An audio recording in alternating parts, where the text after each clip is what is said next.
es porta en vena ja, perquè ja hi ha la quarta generació de funcionament. Això va fundar el meu avi el 1908, el 1912 es va traslladar en aquest local, els forner des de 1908, i ara ja hi ha la quarta generació en marxa, que és la meva filla, o sigui que portem més de 100 anys fent pa.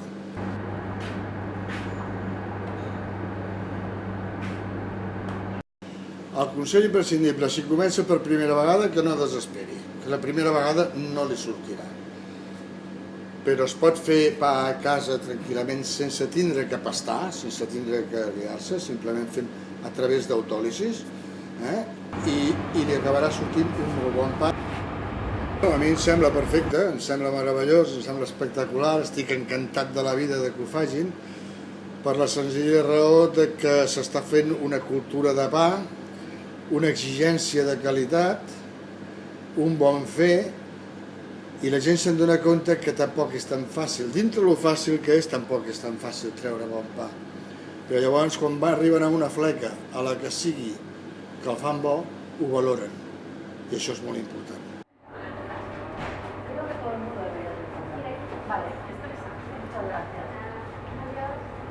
El sector del pa ha experimentat molts avenços en molts pocs anys a nivell històric, parlem de 25-30 anys. Uns han anat a favor de la qualitat del pa i uns han anat clarament en contra. I la gent jo crec que acaba apreciant potser encara més la feina del forner, que és una feina que no està, jo crec que no està prou valorada, el forner és qui ens fa el pa cada dia, i si no el tinguéssim aquest pa, doncs veuríem què passaria, Aleshores, com que és un producte, ha estat sempre un producte barat, un producte que sempre l'hem tingut a l'abast, almenys en generacions com la nostra i anteriors, doncs jo crec que es valora poc. Jo crec que sí que estem obrint una nova etapa i a mi, doncs, de manera humil, m'agradaria incloure'm i crec que el consumidor ho està acceptant bé, perquè d'alguna manera el consumidor estava com molt adormit, si es pot dir d'aquesta manera, perquè el pa estava molt estandarditzat.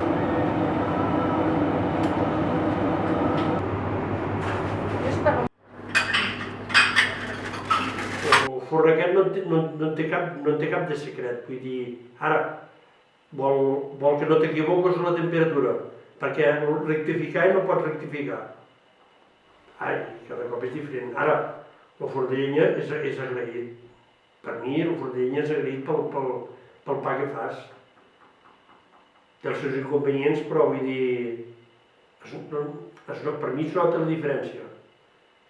Es nota la diferència, però també és una miqueta relatiu, perquè els que treballen en un altre tipus de forn, el sistema de treballar també el fan servir diferent, perquè necessiten,